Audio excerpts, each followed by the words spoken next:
qui est donc l'auteur d'un ouvrage ambitieux, je dirais, Oui, ambitieux, qui met en perspective les choses. oui, en perspective, oui, bien sûr. Autour Jamais de, mesuré. autour de cette idée de Chartres, c'est un lieu unique, c'est un lieu où c'est toujours à Chartres que ça se passe en fait. Oui, bien sûr. C'est le haut lieu de la chrétienté française, Chartres. Et dans les trois cas, il y a une présence juive, Oui, il y a bien sûr. une problématique Bien juive. sûr, bien sûr. C'est un roman ou c'est un travail C'est historique? un roman. C'est un roman dans un cadre historique. Et le cadre historique est assez précis. Très précis. Est-ce qu'il y a des choses qui se perpétuent d'une époque à l'autre? Oui, bien sûr. C'est la même histoire qui se continue après les siècles. Alors quelle est la trame de cette histoire récurrente, ce leitmotiv? Voilà, c'est un rabbin au Moyen-Âge, en Terre Sainte, en Israël, à Hébron, hein, qui décide de devenir maître verrier pour arriver à la lumière du Seigneur. Et comme les vitraux de Chartres, le verre des vitraux de Chartres, ce bleu, ils n'étaient pas capables à l'époque de le faire, ils étaient obligés de l'importer d'Orient. Et un des croisés, pour pouvoir fabriquer ces verres de la cathédrale, emmène avec lui ce rabbin et le fait prisonnier. Il l'emmène avec lui à Chartres. Ah oui, il l'avait trouvé où ce rabbin? Hein? Il l'a trouvé où? C'est romancé. D'accord. Là, on est au XIIe siècle. À quel siècle on est? Ça part du XIIe siècle, l'histoire repart durant l'occupation et de nos jours, en 1970, plus ou moins. Alors ça va rebondir donc sur Voilà, ça l'occupation. revient bien. Oui, d'accord. Mais ça, alors là, c'est complètement romancé probablement. Oui, c'est romancé, j'ai dit que c'était un roman. De Mais il y a une sorte de résonance entre... Oui, bien sûr, bien sûr. C'est-à-dire, il va parvenir à réaliser ce verre, disons, ce vitrail qui permet,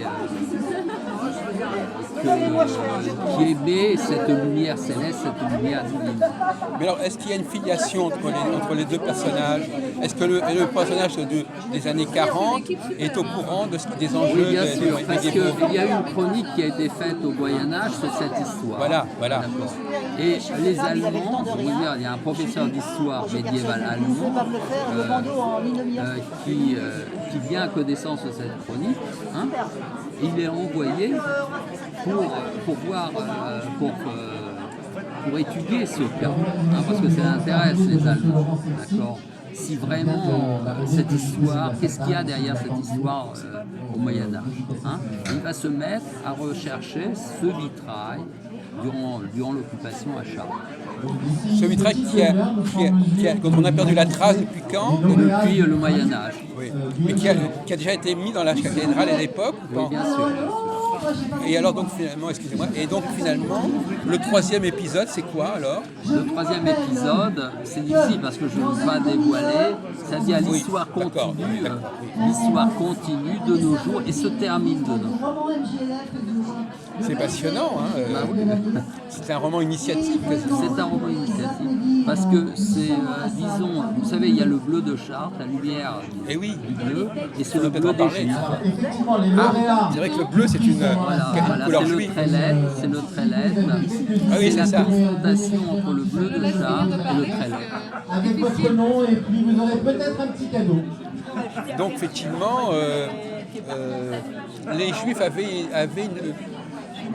dès le Moyen-Âge, on leur reconnaissait des qualités particulières, des mérites particuliers, une technicité, un savoir-faire particulier. Bien sûr, puisque ce verre de Chartres, à l'époque, il devait l'importer d'Orient. Donc voilà. Voilà, Donc les Juifs étaient un peu les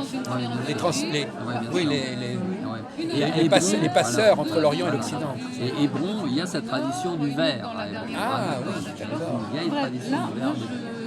Et donc ce rabbin, il s'est mis à devenir verrier. Il n'était pas verrier au départ. Il est verrier parce qu'il s'est dit...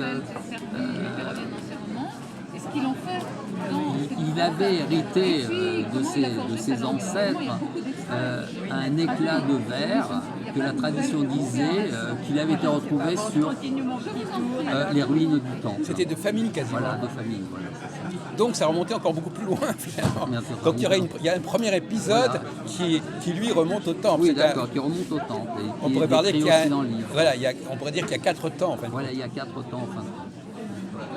Et c'est la continuation de cette recherche de ce bleu divin, de ce bleu céleste. Alors, est-ce que si on dépasse un peu cet ouvrage,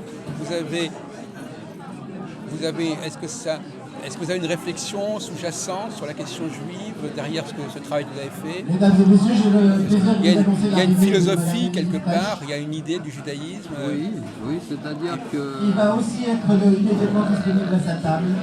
que la lumière des Juifs, quoi qu'on leur fasse, avec toutes les répercussions, on n'arrive pas à l'éteindre. C'est Oui. l'idée de cet ouvrage. Oui, oui. Voilà, c'est ça. C'est-à-dire d'abord l'Église catholique a essayé d'éteindre Oui. cette lumière, Éteindre, oui. oui, d'éteindre les Allemands en continuation. Il faut dire qu'ils ont été les continuateurs de l'antisémitisme chrétien. Oui, ils ont épousé la même D'accord. querelle. Oui. Ils ont essayé de le faire d'une manière finale, ils n'y sont pas réussis. Hein, d'accord. Et aujourd'hui aussi, nous voyons qu'il y a toujours cette haine contre les Juifs. Ah, D'accord. Maintenant, de la part des islamistes, bien sûr. et donc ça apparaît aussi dans... Non, ça n'apparaît pas puisque ça va jusqu'aux années 70. Ah d'accord. D'accord. Et vous avez écrit dans d'autres domaines Non, c'est mon premier livre. Oui. Mais écoutez, je souhaite autant de succès à votre ouvrage qu'au Da Vinci Code. Ah oui, mais on m'a déjà dit qu'il y avait disons, ça faisait un peu du Dan Brown. D'accord. D'accord, Merci beaucoup, Sylvain Trepperman. d'accord, ben je vous remercie.